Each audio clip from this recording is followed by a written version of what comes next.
Hey there folks, this is GreenyXI welcoming you right back to Let's Play Umineko. This is episode 82. In the last episode, I think the main thing to take out of it was that Battler realised that he might have been the centre of the reasons for all of this killing game sort of business going on, because he seems to survive every game. So, is that true or is it coincidence? Let's keep going. Battler did nothing but gaze blankly out the window. The fighting between the relatives went on without end. As it always does. At first, the relatives had crowded around the study. However, no matter how much they knocked, the master of the study did not answer even once. Oh, why not? Eva and several others said they should open the door with a second key, the one Genji held. However, in a flash of brilliance, Natsuhi said that Kinzo had been in a particularly bad mood and had taken back the key he'd previously given Genji. That is a good idea. Which meant that he now had both keys himself. She claimed that this was the reason they couldn't open the door. He is always in a bad mood. After she promised to let them meet Kinzo tomorrow morning, no matter what, they finally returned to the dining hall. How's she getting out of that? But of course the argument continued out, even there. Eva's group needed a lot of cash very soon, and they were trying to threaten Kraus somehow and make him pay up. Apparently, Battler solving the epitaph threatened Kraus's position as the successor, which gave the others a powerful tailwind. On the other side, Kraus and Natsuhi based their argument on the claim that it had never been specified that ownership of the gold would be handed over to the person who solved the epitaph. It hadn't been hidden gold, but simply Kinzo's stockpile. And it was still Kinzo's property, which meant it would naturally be distributed after Kinzo's death with the rest of the inheritance. Once they made that claim, Eva's group once again started demanding to be allowed to see Kinzo. It had probably been obvious to them from the beginning. This sibling fight could only be settled by Kinzo. This was obviously a confrontation between Eva's group, which wanted cash fast, and Kraus, who was hiding his lack of funds but still didn't need money right away. As he listened vaguely to this exchange, Battler marvelled at how, despite their usual affluent heirs, they were surprisingly deep in debt. Didn't you say the same thing a short while ago? Enough, let's take a break. We're all repeating the same things over and over again. According to the clock, it was almost midnight. It certainly was a perfect time for a break. The atmosphere relaxed just a bit. I agree. It'll be good for both sides to take a breather. Hey, why don't we start keeping a record when we start up again? I'm tired of fighting over what was or wasn't said. Seriously, we really can't do without a record of proceedings. Not when Nissan can so easily deny something he said before the words stop reverberating off the walls. A mere written record would be a pain, and it would be an easy target for forgery. Good point. Aniki, wanna fire this up? A tape set, is it? I see. This way, we can keep a record without bothering to write it down, and forgery will be impossible. It's fair for both sides. Make sure you don't mess anything up. Those are Father's precious music tapes.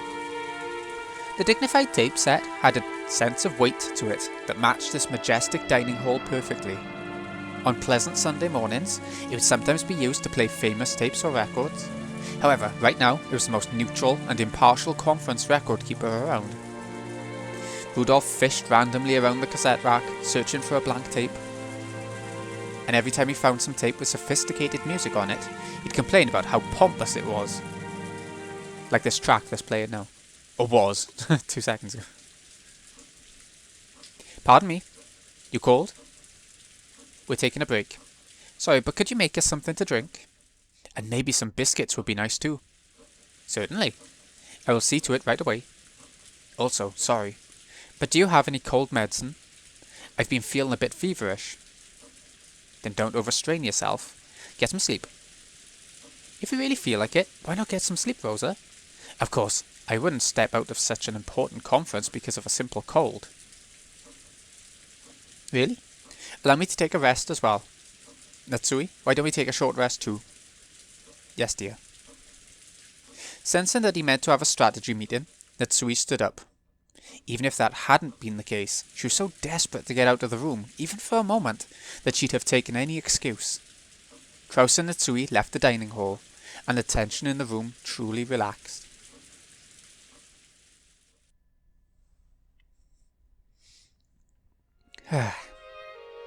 You've been doing great, Battler-kun. I imagine you feel just horrible. Think of this as part of growing up and just accept it. Just how long am I gonna have to sit around here doing nothing? Who knows? After all, you're like our own portable shrine. Sleepy? About as much in as your average school class. Grammar. I'm pretty sure Father isn't going to show up tonight anyway. When Krasny-san and the rest came back, I'll propose that we might as well let you go. I'll be counting on you. A light knock and the faint sound of china clinking together could be heard. Oh, we haven't seen her much this time. Excuse us. We brought tea. Shannon and Cannon had come by with a serving cart. The pleasant smell of black tea had the effect of relieving a bit of the tension. Hey, did you hear? Hear about what? We haven't heard anything. Stop it, Rudolph. There's no reason to tell them. We're furniture, so we have no interest in matters concerning the family conference. I see. That's a wise answer. You have the midnight shift? That must be rough. That's our job. We'll be happy to receive your orders. Makes sense to me. At least that'd be better than sitting around awake doing nothing. When I was still down in the bottom rungs, I once worked as a warehouse keeper. Even if you're just staying awake, it's still pretty tough. Right after the war, you had robbers all over the place. Plus you couldn't rely on the police back then, so it was a pretty dangerous time. Hideyoshi was particularly proud of how he'd started with nothing and built up assets by illegally diverting goods from the American army. Oh shit. Once the subject came up, Hideyoshi tended to get pretty talkative. The relatives who knew this were greatly relieved to see that a perfect sacrifice had come up. If you got found out, you were in for it big time. Those Americandi people are scary. Their strength's in another league because of all that beef they eat. If you got caught, it'd end with them shooting you or death by hanging. Get it? Death by hanging? Oh yeah, and then I figured it out. It's all about the meat. Japanese people gotta eat more meat. And that's when I got the revelation that I needed to start up a business to win over people's stomachs. I see. That must have been quite a difficult task. Stop it, dear. No matter how much you tell people born after the war, they'll never understand how we suffered back then. Oops, looks like my bad habits jumped out again. Sorry. Wah! You two should have some tea as well.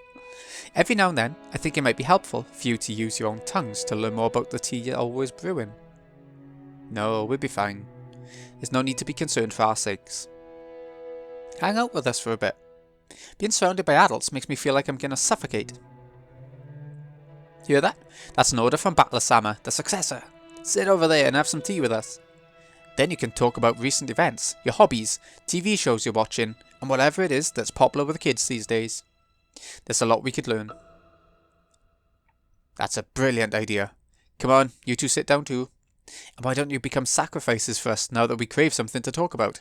Sacrifices? You don't talk about that in this game. That's right. I thought it'd be nice to talk to some young kids, but that'll be pretty hard when I'm too old, even to go to a cabaret club. How long are you planning on standing around there? Rudolph told you to sit. Sit down. I give you permission as well. After getting Eva's permission, Shannon and Cannon looked at each other and finally obeyed, nervously. For a while, the two were pounded by questions and became the relatives' playthings. Cruel. Then, a reserved knocking sound could be heard. All of the servants tended to knock in a similar manner, so no one found it strange. However, Shannon and Cannon turned around with surprised looks on their faces. The servants here today included the two of them, Genji, Kumasawa, and Goda. Goda had the midnight shift at the guest house. Kumasawa had gone to bed in a spare room in the guest house. The two of them were right here, so Genji was the only person left. But they knew very well that Genji wouldn't knock like that. Who is it? It's not locked, just come in. Rudolph didn't recognize the knock either. When he asked who it is, it became apparent that no one knew whose knock it was. After that, the same knock knock repeated just once more. Could it be that someone had their hands full and was asking that the door be opened for them? Not if they're knocking with their hands, no, I doubt it. As a slightly odd feeling began to encompass the room, the sound of the large clock in the hall could be heard. It was a sign that October 4th had ended and October 5th had begun. It's gonna get fun.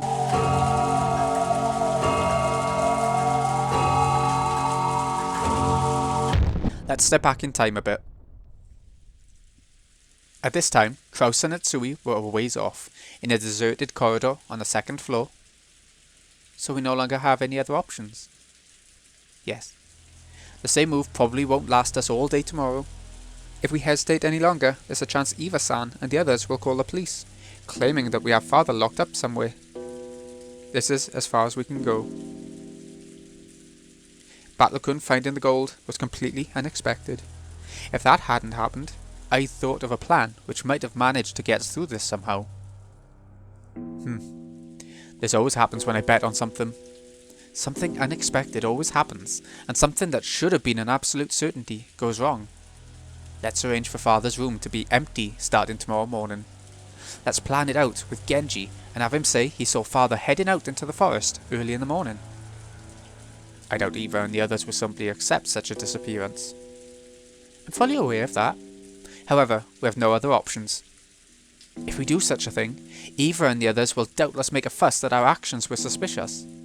They aren't worried about appearances, as long as they can squeeze some money out of us.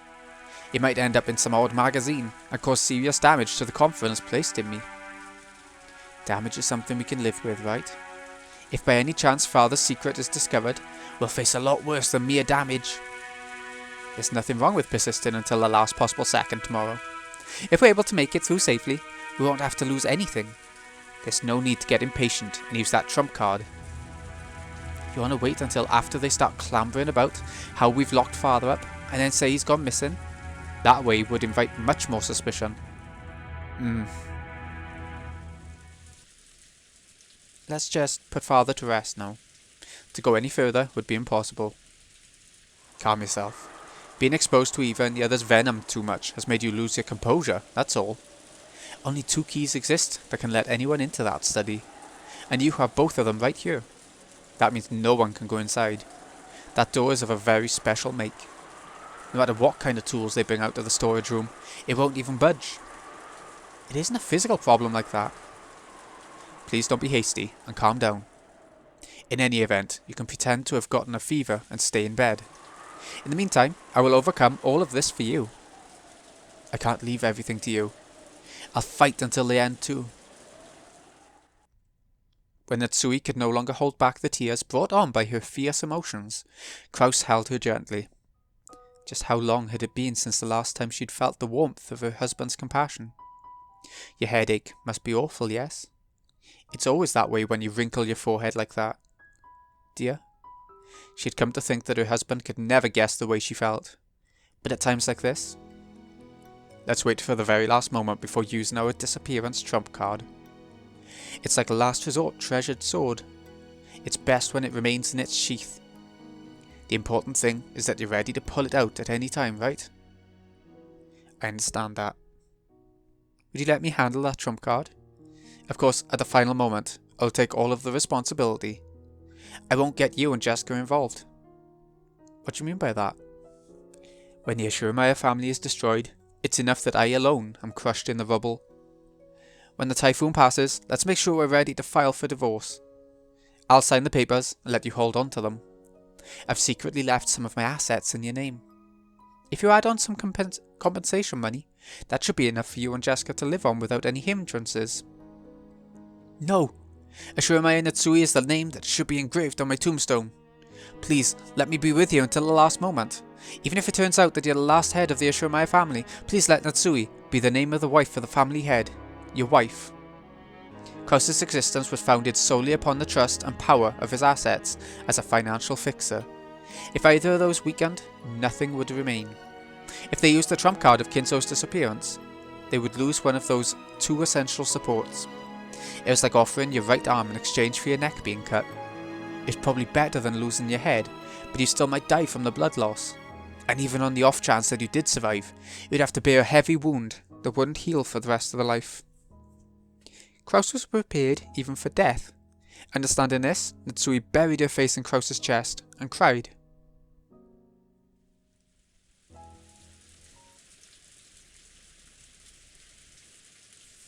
My apologies for interrupting. The sudden appearance of Genji's voice made Natsuhi jump back and hurriedly wipe the tears from her eyes. Kraus stood in front of Natsuhi, shielding her. Ah, Genji-san. Please don't sneak up on us. Do you have some business? Yes. My apologies, but I have something to report to Madam. To me? Dear. I don't mind. Kraus left Natsuhi's side, went to a window a short ways off, and gazed at the windy and rainy rose garden. Natsuhi went with Genji to a place a short distance away. What is it? Well, the truth is, another phone call has come for you, madam. At that moment, a sudden, eerie sound surprised her. It was a large clock in the hall announcing midnight, and the times have caught up. You don't mean that man again? Yes. What is it to be done? Did he say what business he had with me? I can give you no answer on that matter. He kept insisting that he wanted to speak to you directly. Again, a phone call from the man who claimed to be taking revenge for something that happened 19 years ago. 19 years ago. That was just 1 year before Jessica and Battler were born. In Natsuhi's eyes, the gap between 19 years ago and 18 years ago was immense. For a long time, she had been unable to fulfill her role of creating a successor for the Ashuramaia family, and had been treated very coldly. But then, she finally gave birth to Jessica, and became able to call herself the Ashuramaia successor's wife with her head held high. So in her eyes, Ashuramaia Natsuhi began 18 years ago. That's why everything before that, including the events of 19 years ago, contained nothing but hateful memories. And something from the last year of that hateful period is whispering vengeful words from the other end of the phone. I can still hear the roar of the sea. What is to be done? Transfer it to my room. Don't let my husband know. As you wish. From the very beginning, Genji had guessed that she wouldn't want Kraus hearing about this phone call. That's why he had told Natsuhi covertly. Natsuhi ordered that he transfer the call, told Kraus that she would turn in for the night, and left at a quick pace.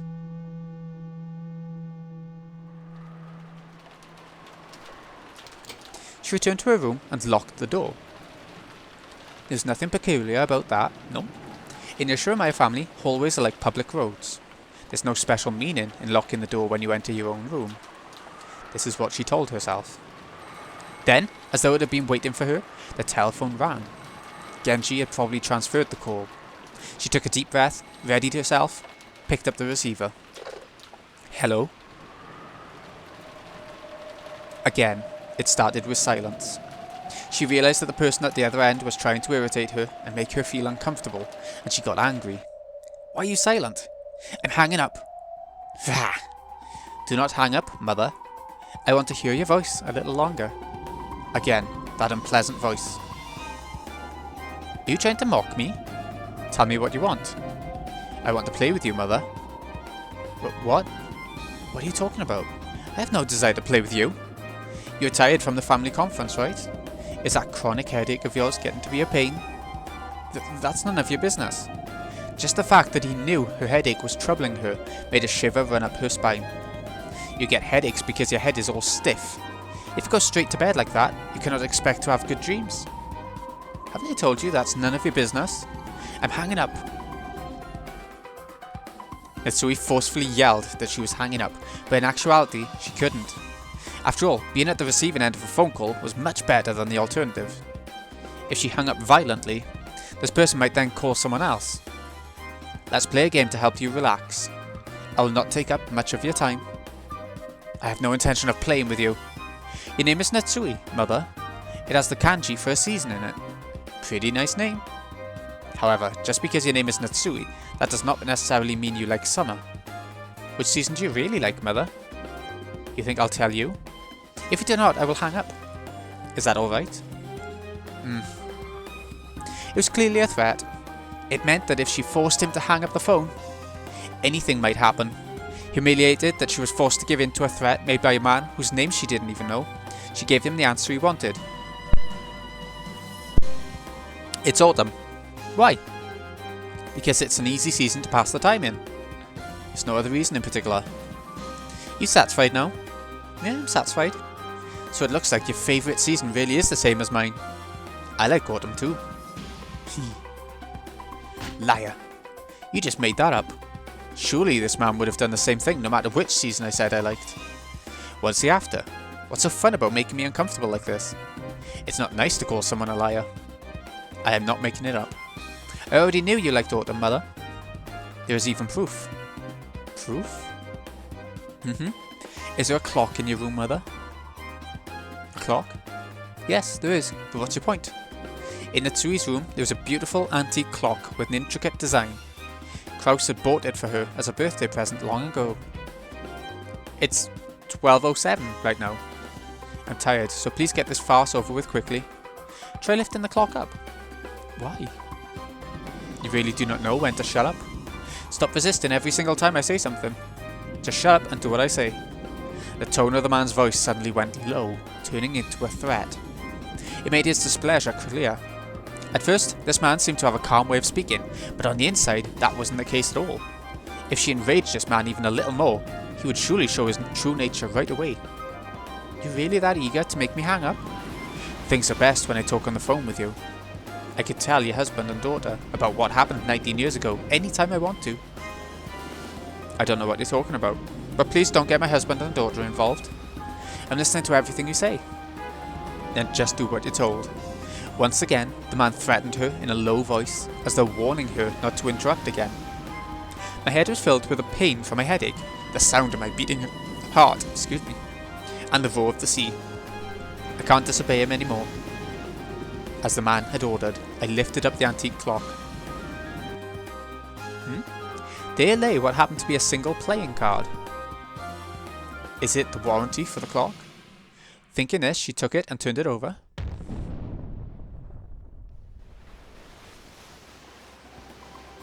Are you wide awake now? Eek. Why? Why is this here? It would please me if your headache's gone down a bit. Tell me that you're a happy mother. How did you? Why? How?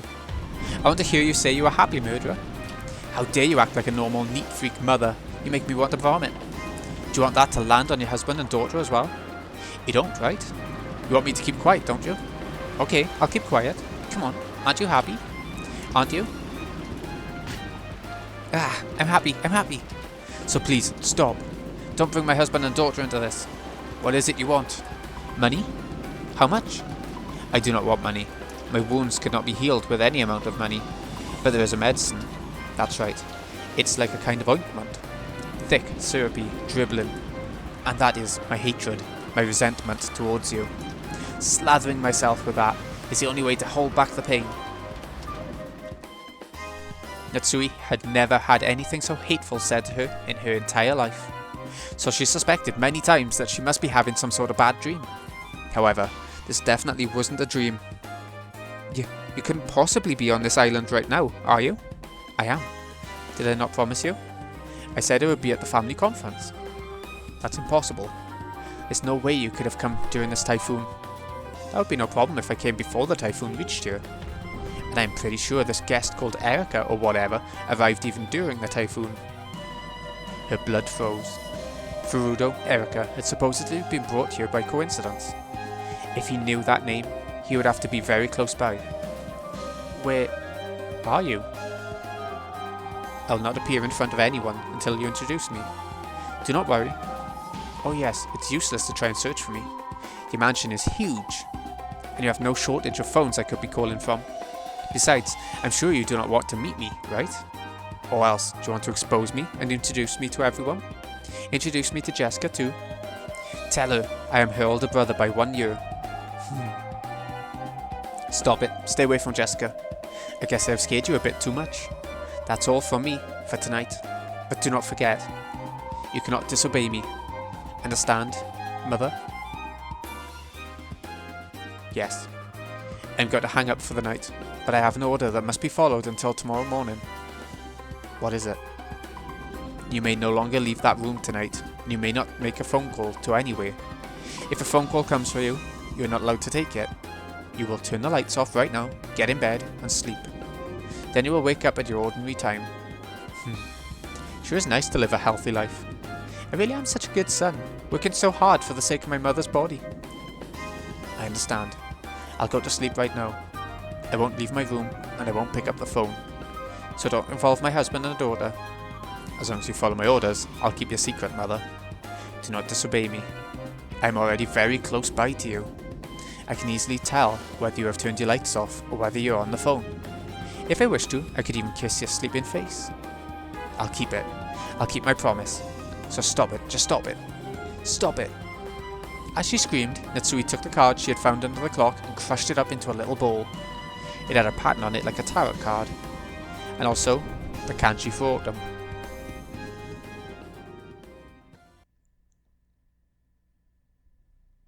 Well, that was an intense phone call.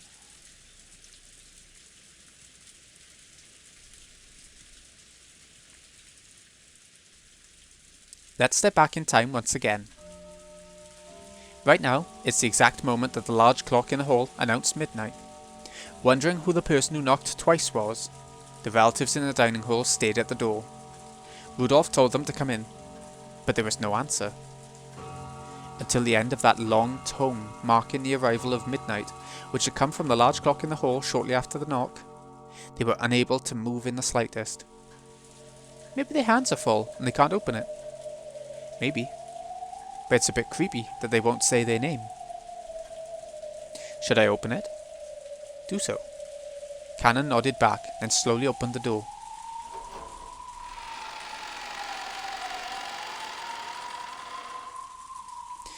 What's that? It's one of Father's envelopes.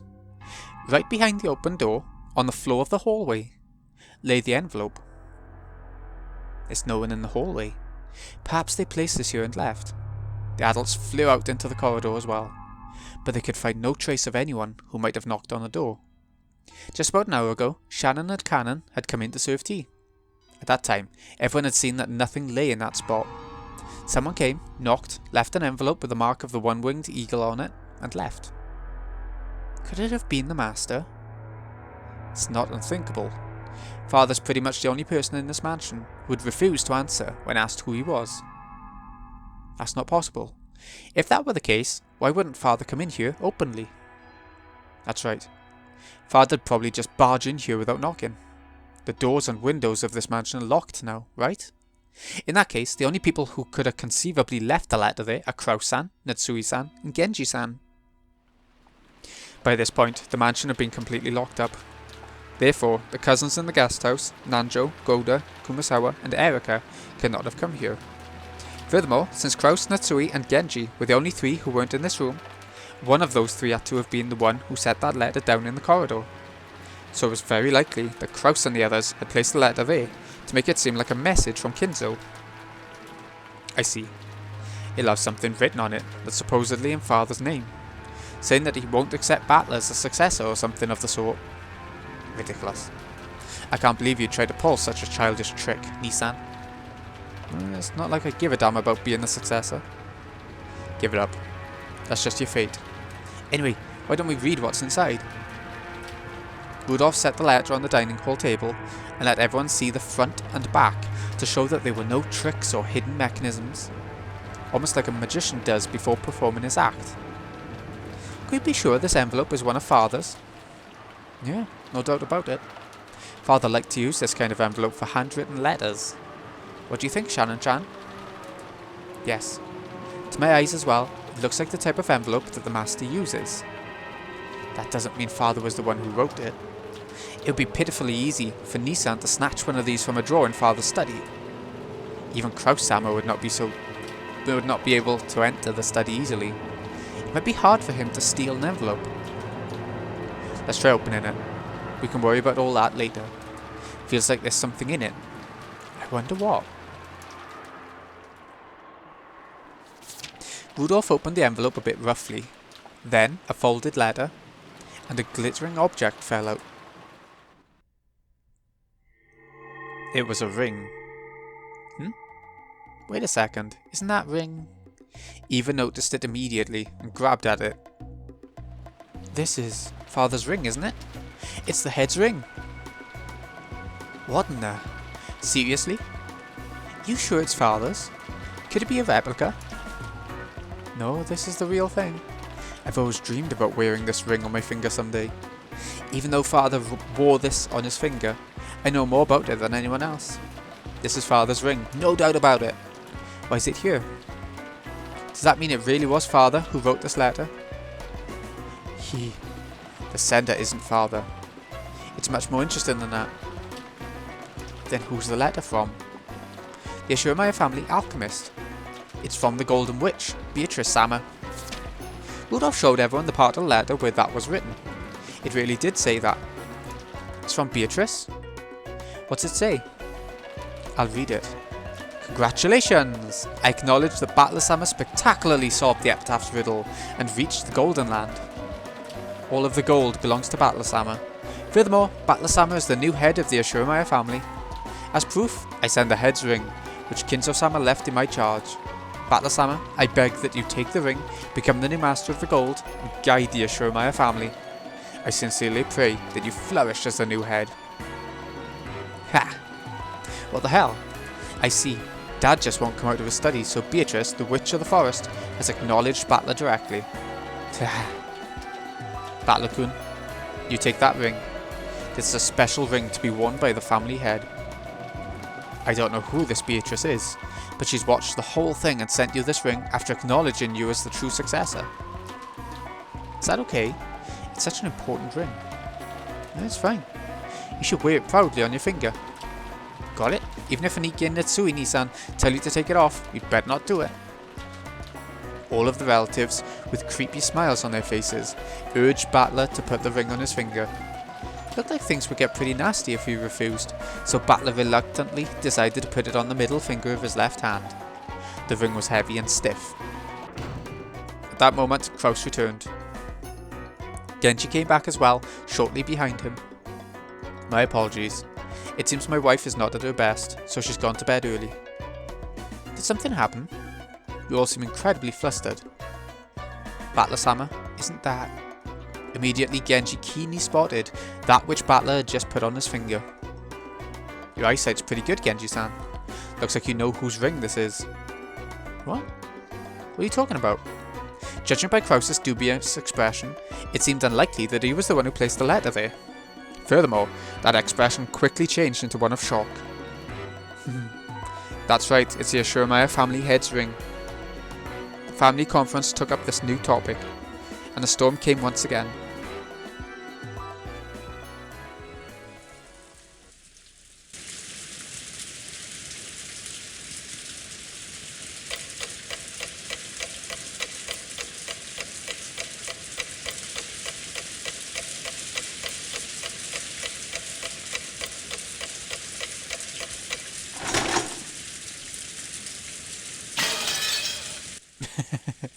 Okay, that's where we're going to be ending things then. The clock seemed to smash. The screen didn't quite go kaboom like it normally does.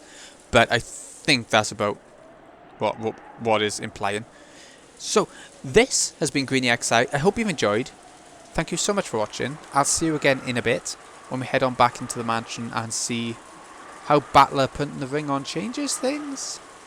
Who knows? We haven't had the first sacrifice yet, have we? For the 6 of them, so maybe that's coming up. So, thanks again for watching, folks. See you again in a bit.